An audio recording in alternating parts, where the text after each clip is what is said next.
La Ley Orgánica de Comunicación llega a su segundo año de vigencia en medio de críticas de varios sectores que la califican como inquisidora y altamente sancionatoria para estos sectores. La normativa se ha convertido en un censor para el trabajo periodístico y está muy lejos de convertirse en una herramienta para generar un empoderamiento de la ciudadanía respecto de sus derechos a la comunicación, como de su lado sostienen los impulsores de la ley. ¿Qué nos dejan estos 2 primeros años de aplicación de la Ley de Comunicación? Lo vamos a evaluar en nuestra primera entrevista de hoy. Paulina Mogrovejo, doctora en jurisprudencia, licenciada en Ciencias Políticas, especialista en Derechos Humanos e investigadora social.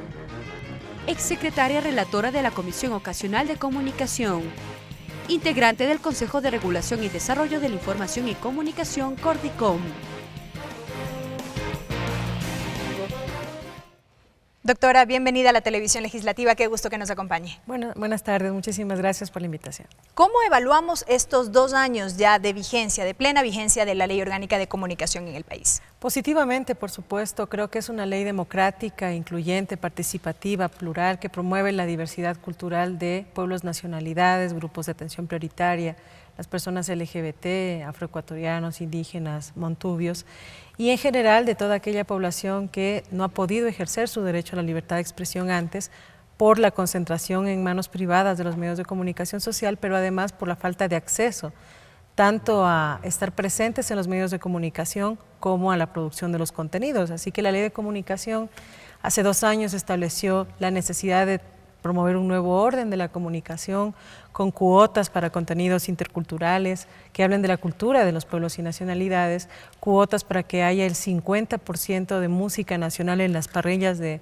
las radios musicales y las radios de nuestro país, con cuotas para que el 60% de la producción que se difunde en la televisión sea producción hecha en el Ecuador, y con unas nuevas reglas en la producción equitativa, mejor dicho, en la distribución equitativa de la publicidad a favor especialmente de medios regionales y medios locales. Así que es una ley realmente positiva, ha creado además 2 instituciones que significan un verdadero sistema de protección de derechos, la una que previene la afectación de derechos a través de la educación, de la formación, del establecimiento de parámetros técnicos, que es el Cordicom, y otra que ya tutela los derechos cuando han sido vulnerados y establece medidas de reparación como las disculpas públicas, que es la Superintendencia de la Información y Comunicación. Así que esta ley de comunicación demuestra muchas veces que es una ley democrática, una ley que realmente ha pensado no solamente en aquellas personas que no tenían voz, sino también en los derechos de las audiencias que antes no estaban siendo considerados por los medios de comunicación social. ¿Por qué entonces, recogiendo estos beneficios, doctora, hay todavía estas voces críticas que señalan que esta ley, por ejemplo, es altamente sancionatoria? No es una ley sancionatoria, de hecho, uno de los primeros mecanismos que se establecen son las disculpas públicas. La reincidencia efectivamente establece un régimen, un sistema de multas cuando no se ha podido presentar el concepto de disculpas públicas, por ejemplo, en contenidos discriminatorios. Hay otras sanciones que llegan a multas, no hay sanciones de cierre de medios de comunicación social ni nada que se le parezca. Es un régimen que establece, por ejemplo, multas cuando los medios de comunicación social no entregan copias de programas a los ciudadanos y ciudadanas para que puedan ejercer sus derechos a la comunicación o se puedan defender si han sido afectados en su imagen o en su honra por los medios de comunicación. Establece multas cuando se ha faltado a las normas deontológicas, se ha irrespetado la dignidad de las personas en los medios de comunicación, y se establecen multas cuando no se ha cumplido con el derecho de rectificación y de réplica, que es un derecho reconocido constitucionalmente desde el 2008, desde antes del 2008 en las constituciones anteriores, pero muchísimo antes, desde los años 70, en la misma Convención Americana sobre Derechos Humanos. Ahora, justamente sus 2 intervenciones iniciales en este diálogo, doctora, nos permite seguir desmenuzando algunos aspectos. El primero, si bien es cierto, y creo que en el caso personal, desde el ejercicio de la profesión, uno ciertamente se da cuenta que el país necesitaba que se puedan aterrizar algunas ideas que estaban un poco manejadas de forma abstracta en una ley tangible, de resultado tangible, como es la ley de comunicación. Pero, por ejemplo, cuando uno ve la oferta televisiva, todavía se encuentra con una serie de programas que distan mucho de ese ideal que persigue la ley de comunicación. Recientemente, por ejemplo, un canal inauguró una suerte de talk show, me parece que dan a las 10 de la noche, que es una persona que funge, por ejemplo, de un juez. Allí aparece un supuesto tribunal, 2 personas, etcétera, etcétera, de este tipo de talk shows que tanto han sido cuestionados a lo largo del tiempo, y así por el estilo. ¿Qué está faltando para poder llegar a ese ideal que se ofreció cuando se aprobó la ley de comunicación, por ejemplo, sobre la oferta televisiva? Yo creo que la ley de comunicación es bastante clara en definir primero los tipos de infracción en los cuales se incurre. Por ejemplo, la no discriminación o la discriminación por razones de etnia, condición socioeconómica, estado de salud, etcétera. Establece con claridad qué es el derecho de rectificación y réplica, establece con mucha claridad cuáles son los contenidos violentos y además describe exactamente en qué franja horaria se tienen que establecer.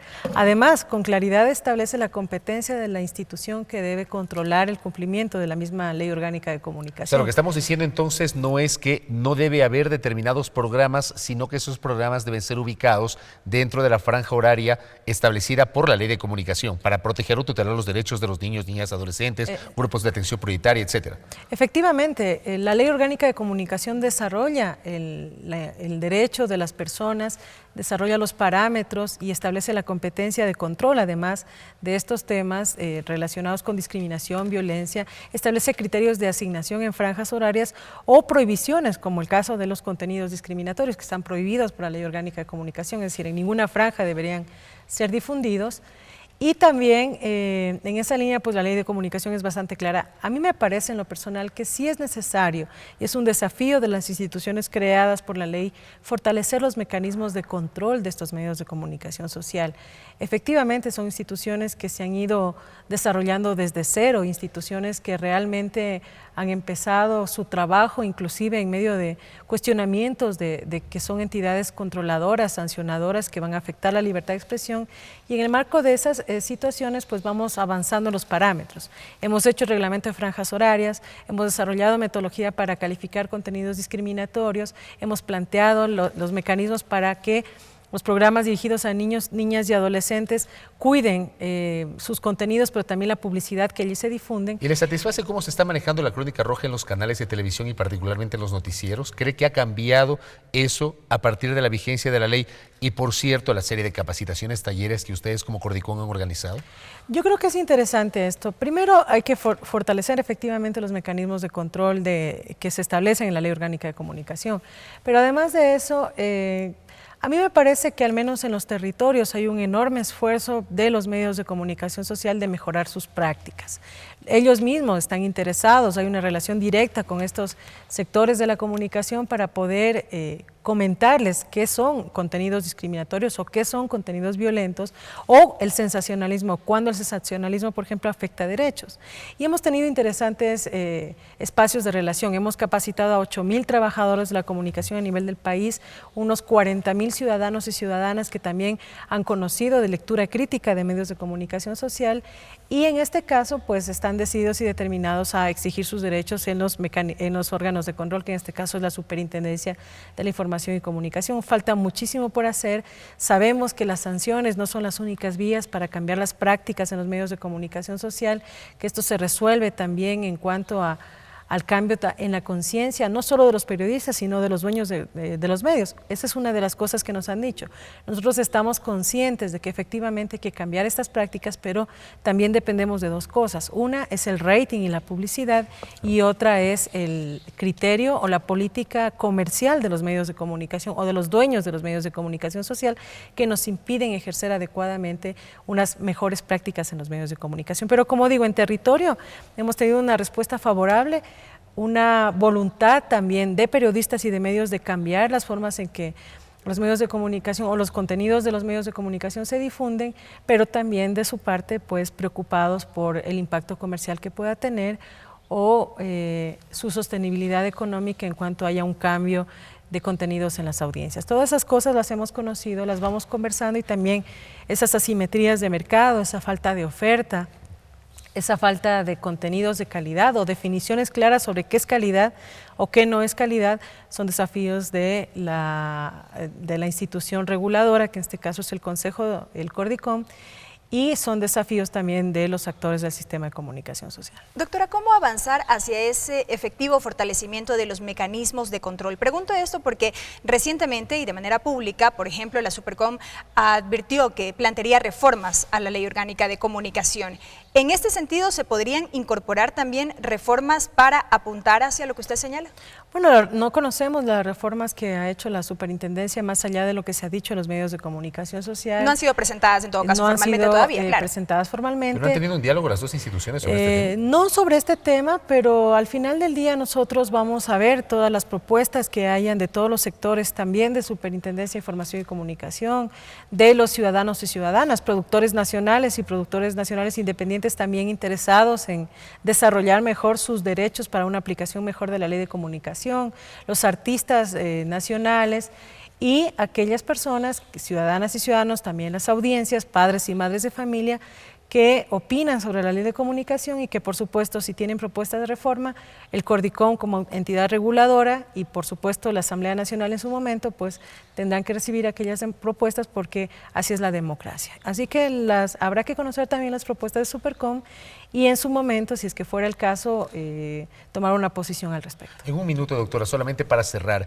este tema que se ha convertido a ratos en polémico, que es el ámbito de la información de interés público, que recientemente ocasionó o generó la sanción a un medio de comunicación impreso por una denuncia que presentó un alcalde de una provincia del sur del país.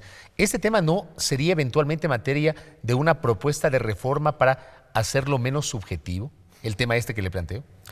Creo que el tema del interés público pasa por el criterio de las salas de redacción de los medios de comunicación social, y hablo por el Consejo cuando digo esto. Y en esa línea, pues todos los periodistas, en el marco de su formación, de ahí la importancia de la profesionalización también, sabrán qué tema es de interés público, de interés general, en función de las necesidades periodísticas y de información que tenga la opinión pública. Mi posición y la posición del Cordicom en esta línea también es que lo que se debe respetar cuando uno habla de interés público es el derecho a la intimidad de las personas, la honra de las personas, la reputación de las personas, porque hay información que no necesariamente tiene que ver con el interés público, pero es expuesta públicamente con el fin de espectacularizar una noticia, con el fin de escandalizar, que es lo que puede pasar en la Crónica Roja o en la farándula, y que no es necesariamente de interés público, pero es muy comercial y sirve para poder generar más audiencia y rating. Creo que los límites están por ahí, el respeto a estos derechos a la intimidad, a la honra y, por supuesto, aquellos asuntos de relevancia general o que puedan afectar positiva o negativamente las decisiones políticas de las personas o su proyecto de vida o la forma en que se relacionan con las personas va a ser información de interés público. El Cordicom, por supuesto, está trabajando en un reglamento para cumplir con el mandato de la Corte Constitucional, y ese reglamento va a ser consensuado con la mayor cantidad de actores que sea necesaria. Nos tomaremos el tiempo que tengamos que tomarnos para poder hacerlo, pero la idea es que tenga la mayor legitimidad posible y que haya un consenso de todos los actores, ojalá del sistema de comunicación. Gracias por su tiempo. Muy amable. Muchas gracias, muchas gracias. Paulina Mogrovejo, consejera del Consejo de Información y Desarrollo, Consejo de Regulación de la Información y la Comunicación Cordicom, dando cuenta de estos 2 años de vigencia de la Ley Orgánica de Comunicación.